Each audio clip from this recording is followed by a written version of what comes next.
ជំរាបសួរបងប្អូនទាំងអស់គ្នាថ្ងៃនេះខ្ញុំនឹងបង្ហាញរបៀបធ្វើតែម្ជូរព្រឹកគ្រីមយ៉ាអ៊ូដំបូងយើងមកធ្វើទឹកស្រូលម្ជូរព្រឹកជាមុនសិន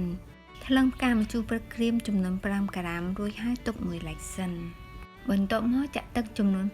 250 ml ចូលទៅក្នុងខ្ទះរួចហើយដាំវាឲ្យពុះ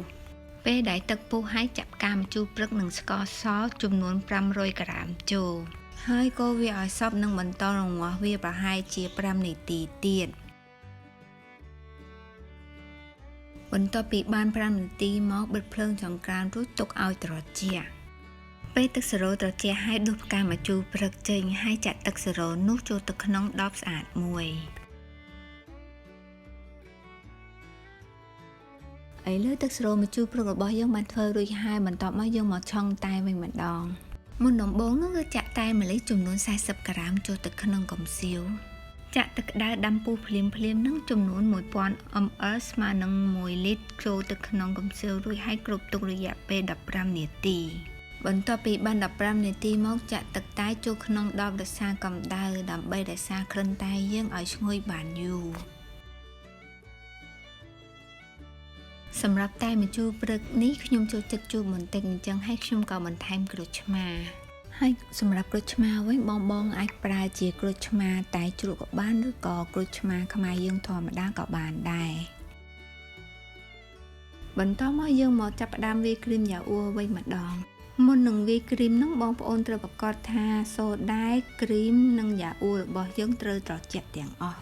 បន្ទាប់មកដាក់សូដាយើងនឹងចូលក្នុងកាធុនទឹកកកហើយនេះជា topping cream ដែលខ្ញុំប្រើចំនួន200ក្រាមចាក់យ៉ាអ៊ូរសជាតិសាបនឹងចំនួន100ក្រាមរួចហើយយកម៉ាស៊ីនមកវាយឲ្យឡើងខាប់បើបងប្អូនវាយគ្រីមច្រើនជាងនេះបងប្អូនគួរតែប្រើម៉ាស៊ីនធំព្រោះម៉ាស៊ីនធំវាឆាប់ឡើងជាងម៉ាស៊ីនតូចឥឡូវគ្រឿងរបស់យើងបានវាយរួចរាល់ហើយទុកវាក្នុងទូទឹកកកសិនបន្ទាប់មកយើងមកធ្វើតែម្ជូរព្រឹកសម្រាប់កែវ22អោននេះជាដំណាំម្ជូរព្រឹកខ្ញុំប្រើចំនួន30ក្រាមសម្រាប់វិធីធ្វើដំណាំម្ជូរព្រឹកនេះគឺខ្ញុំបានចេញវីដេអូរួចមកហើយបងប្អូនអាចចុច link នៅខាងលើវីដេអូឬខាងក្រោមវីដេអូបានបន្ទាប់មកចាក់ទឹកក្រូចឆ្មាតែជ្រក់នោះចំនួន10 ml ចូលចាក់ទឹកសរោម្ជូរព្រឹកនោះចំនួន40 ml ចាក់ទឹកតែម្លិះនឹងចំនួន120 ml រួចកូរចូលគ្នាឲ្យសព្វបន្ទាប់មកចាក់ទឹកកកចូលនិងបន្ថែមគ្រីមយ៉ាអ៊ូពីលើជាការស្រេចបន្ទាប់មកយើងមកធ្វើតែម្ជូរព្រឹកក្រឡុកសម្រាប់កែវ22អោនវិញម្ដងមុនដំបូងនឹងចាក់ទឹកចំនួន1000 ml ស្មើនឹង1លីត្រចូលទៅក្នុងខ្ទះរួចហើយដាំវាឲ្យពុះ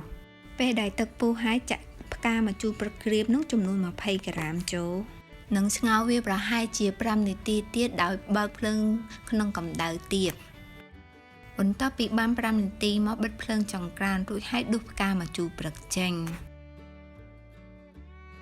ហើយចាក់ផ្កាម្ជូរព្រឹកនោះចូលក្នុងដបរក្សាកម្ដៅ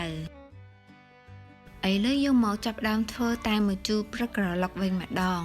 មុនដំបូងនឹងដួសយ៉ាអ៊ូចំនួន2ស្លាបព្រាបាយចូលក្នុងម៉ាស៊ីនក្រឡុកដួសដំណាំម្ជូរព្រឹកចំនួន50ក្រាមចូលចាក់ទឹកម្ជូរព្រឹកចំនួន70 ml ចាក់ទឹកសរោម្ជូរព្រឹកនោះចំនួន30 ml ចាក់ទឹកដោះគោខាប់ចំនួន40 mlនេះមិនជាម្សៅទឹកដោះគោដែលខ្ញុំប្រើចំនួន1ស្លាបព្រាបាយនេះជាម្សៅក្រឡុកដែលខ្ញុំប្រើចំនួន1ស្លាបព្រាបាយ